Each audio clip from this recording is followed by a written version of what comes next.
parents are the first teachers. They are. You teach the foundation. So parents, you don't have to know all the subjects to homeschool. You just put them in a program that with people who do know the subjects, but you do the part that's important, which is Support them. I'll be there. being right and getting helping them learn how to learn who they are. Hmm. Um, so if a parent wants to homeschool, I'm all for it. Yeah. I just say put the resources in their path that they need. Yeah. Um, if there's a nonprofit similar to mine that does college and career prep, get them signed up with them. Now, how Because old do they have to be for that? Ninth grade? yeah, so for mine it's ninth through 12th grade. Okay. But there's plenty that are that do younger. My husband wants to expand to middle school. Hmm. Um, but I told him that that's gonna be his job because I don't do middle school no more. Like I just I don't have the patience for middle schoolers anymore. But my husband wants to expand to middle school, so I'm pretty sure we're gonna just do that. I don't. I'm part of this tag team, but he teaches middle school, so that's why he wants to expand to middle school because they need guidance just as much. And they need And men. yes, They need and he men. actually mentors. He there's a mentorship program that's very popular here in Florida, and he is one of the site directors for that mentorship program, and it's for young men. So, Awesome. um, and he pours so much into those young men. They just did a field trip to the news station. It was so cool. Oh. Um, so, but Do you think that you would ever teach online? I would love to teach online. I would absolutely love to teach online. Especially if it's something that I can tailor to my day Hmm. so that I'm not spending my whole day pouring into someone else's child. Yeah. I love working with these students from all walks of life. I love it. But I couldn't and the way public school is set up, it is Lord, it's draining for the student and the teacher alike. Right. Um, it's just not structured well. Um, Not to say that it never was, but just you just don't have people raising their kids anymore. Yeah, that's So it true. makes it difficult. You're putting out fires more than you're teaching. Right. Like, hey, I'm don't stand on the table. Don't imagine punch him that. in the face. Like Imagine that. in high school. My son's teacher called me and told me that my son took two desks and pushed them together. He threw a piece of paper at her and he did some other thing, but it was all in the same day. I have never been the kind of person to say, not my son. But when you think you know a child, you think you know your child. And I Hmm. think that that's a lot of times where that statement comes from. You think you know your child, but you don't. And it is a psychological fact that people, not just children, do things in groups that they would not do by themselves. Hmm. And so my son is with me by himself. That's the son that I know. But the son that's with his buddies, I don't know that dude. So when she told me that he did that, the tip of my tongue wanted to say, "My So when I approached him about it, because I'm on my way home from work and I'm thinking about, am I going to choke him first? Am I going to talk to him first? Because my mother was a yeller, and she didn't spank me a lot because the yelling was enough that would put me out.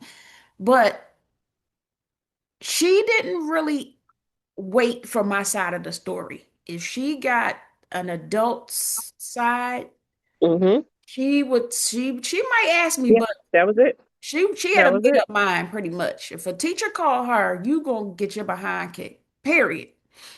But I have come to learn that not just children, but boys are silenced a lot by the voices of women. Now you got a strong mother, Mhm. and I'm a strong mother.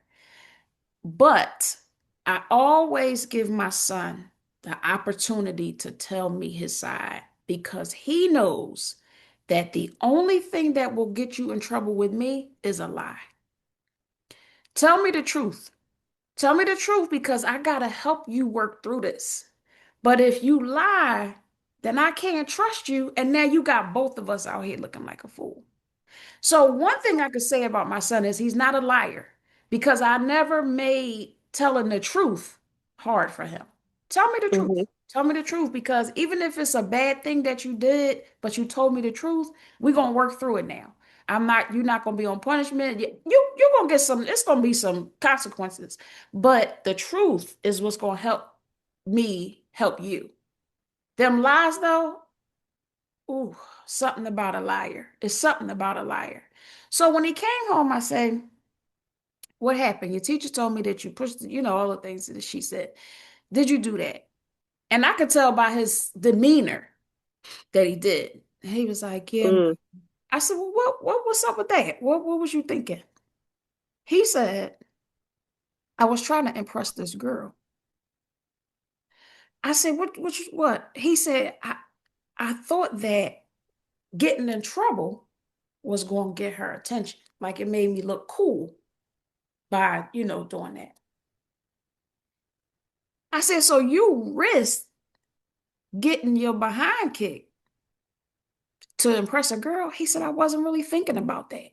I was Not at just all. thinking about the girl. That frontal lobe is not developed. Right. I said, okay. I said, okay, so listen.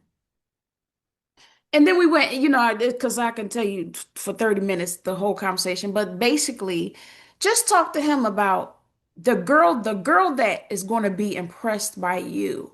You ain't even going to know at first because you going to be just being you. And she going to fall in love with just the you Mhm. that you are. She going to tell you things that she see in you that you don't even recognize. The way you hold your pencil, the way you walk in class and put your book bag down, the way you wear your hat to the side. She gonna see things in you being you that you don't even recognize. You don't have to do nothing. You don't have to do nothing. Just be you. He was like, for real, Mom? I said, Mhm. yeah, for real. For real. I said, because the guys that's pushing desks and being disrespectful and all that kind of stuff, those are the guys that her dad gonna tell her not to mess around with. Mhm. Cause he ain't nothing but trouble. And he probably don't have a father, and his mother probably don't care nothing about him. And all these things that's not even true about you. That's not even true. He was like, oh, I didn't know that. Yeah. Now, had I knocked his head off without hearing his side, then I would That have lesson missed would have that never happened. whole piece. I would have missed that Mhm. whole piece.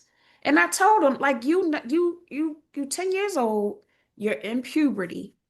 And so it's a lot of things going on in your Mhm. body that you don't understand right now. And it happened to me. I couldn't even explain it. I said, and I know you can't explain it, but that's what it is. You now noticing girls and you notice that they noticing you and you thinking about them and all that kind of stuff. It's called puberty and it's normal. But let me help you manage it. Let me show you how to do this thing. I'm telling you, I got you. But Mhm. if we don't have and but you put them in a classroom with 20 other kids whose parents are not having that conversation, Yep. Mhm. it's crazy. It's So crazy. you don't get those teachable moments. Like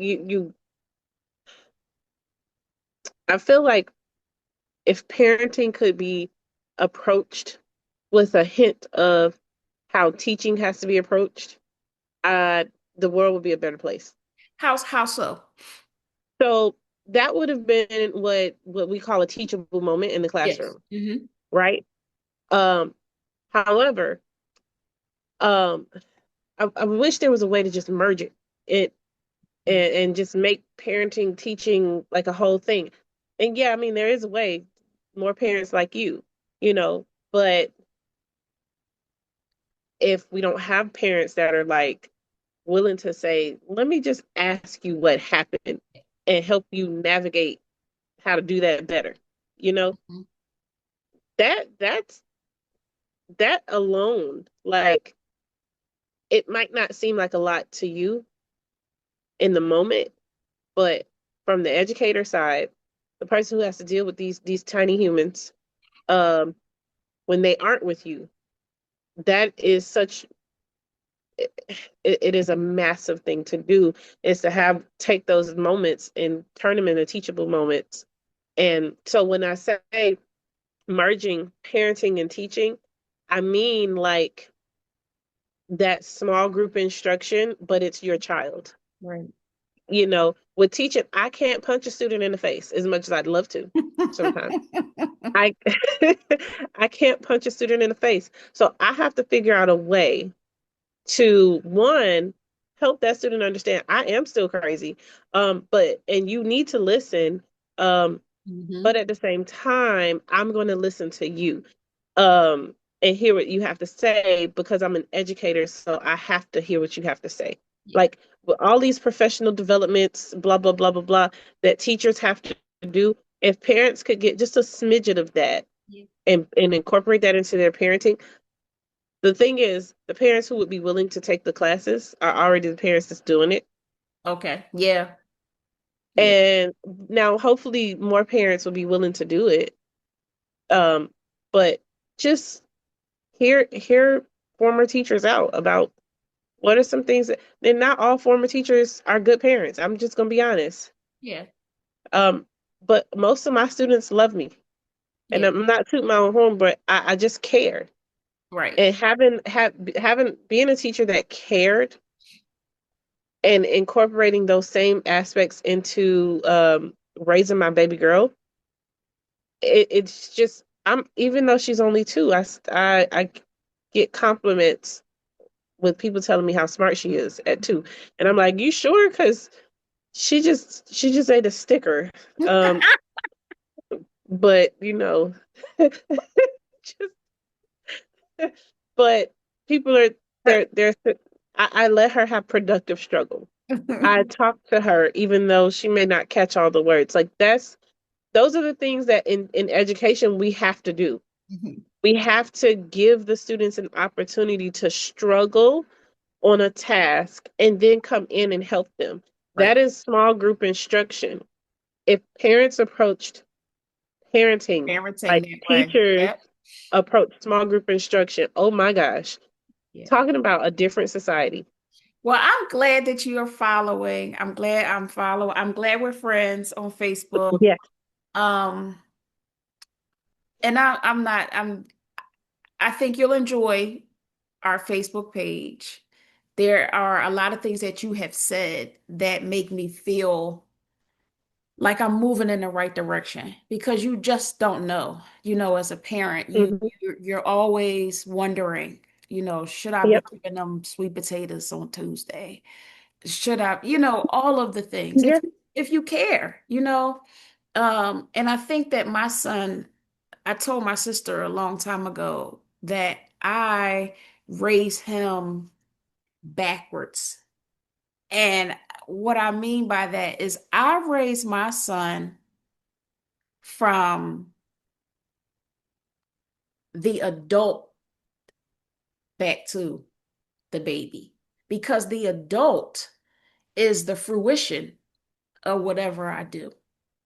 So I'm Hmm. thinking about whatever I'm saying to him today is going to turn him into the man that he's going to be. So if it's calling him out his name and blah, blah, blah, blah, blah, Hmm. the poison that I'm putting into his system today is going to turn him into the monster 20 years from now. And so that is the thing that keeps me always looking. What am I? Because I've dated those men. I've married one of them. I've dated them. And if you talk to men long enough and they've had any kind of trauma and it came from their mother, it's severe. Hmm. And it's going to be the reason that Hmm. they punish the women that they meet, the wife that they marry, the women that they work with and work for. It's not, and they're never going to get rid of it. And so I always have that in my mind. Whatever you say and do to him right now, what I always say is I don't want my son on a bar stool having to deal with what I said. I don't want you in the crack house having to deal with what I did. It's not the new relationships. It's not the girlfriend. It's not that. It's that single mom that messed that boy up. And now he taking it out on every woman that he sees because he can't take it out on his mother. And you know what's really interesting? Um, so my bachelor's is in sociology, Mine and too. look at that. Okay, I social love science it. in the house. Yes. Um, Yes. and so at my alma mater, Bethune-Cookman University, All right. I'm from Cheney um, University. we had to do a bachelor's thesis. And my bachelor's thesis was on the marital outcomes of children raised in single female parent homes. Hmm. I would And love the to read that. research that it's so crazy how that this research keeps coming full circle. I graduated in 2013, and this research that I did in 2013 just keeps coming Mhm. back. And it's like, remember that paper you did? Yeah. And I'm always seeing the research. But what you said is true. How the single mom treats their children is directly going to lead to how well there yes, there are exceptions to every rule, Hmm. but the rule of thumb is if the mom one makes sure that that boy, especially with the young man, has positive male role models and has a good relationship with her son and doesn't treat him like yo no good for nothing daddy, like Hmm. Yep. that child is going to come out better than the child whose mom says, "You just like your ain't nothing Oh. daddy." That when every time that child look in the mirror, I'm no good Hmm. because my mama said I'm just like my daddy, and my mom hates my daddy, and I Right. can tell. The worst thing my mom ever said about my daddy is that he's a buckethead, literally, at least in front of me. Hmm. I don't know how much trash my mama has ever talked about my dad, but in front of me, even now, I'm a whole adult. I'm married with a child. My mama's like, well, you know, your daddy's silly. Yeah, you Silly. gotta be careful. That's the worst thing she'll ever say about him. You gotta They be weren't careful. they weren't together by the time I was 2, they were split up, but she has never in front of me said something negative about him. So for me growing up, my daddy was still awesome dad, you Yeah. know? And even if he wasn't perfect, my mom would never say you like your no good daddy. Yeah. Because you internalize that and it makes Yeah. you feel like you're not worth anything. Yeah, That's not and good. every time I was with my dad, he would always speak highly of my mom. And he would tell me if he did something or said something to a female, he would go, "Now, if a dude ever tell you that, you just gone the other way." Like that was my dad. Yeah. Not perfect in any sense of the word. My dad is not perfect, but he tried to be better than his parents, and my mom tried to be better than hers. And what that turned into is me trying to now be better than them Hmm. for my baby. Right. And all that striving to be better and them telling me that, listen, I want to do the best by you and I want to be better than, I want to give you more than I had. That made me say, okay, then I got to give my baby girl more than I had. Hmm. And that striving to be better, the striving to do well, those kids are going to come out great. I just, looking at the research, and I know they say numbers, research is all numbers, but numbers don't necessarily lie all the time. Hmm. And the research that I did in college on the outcomes, it is heavily visible in the dating market today. It is. It You hear how is. these people talk about their parents, and I'm like, and that's why you're having trouble dating Yep.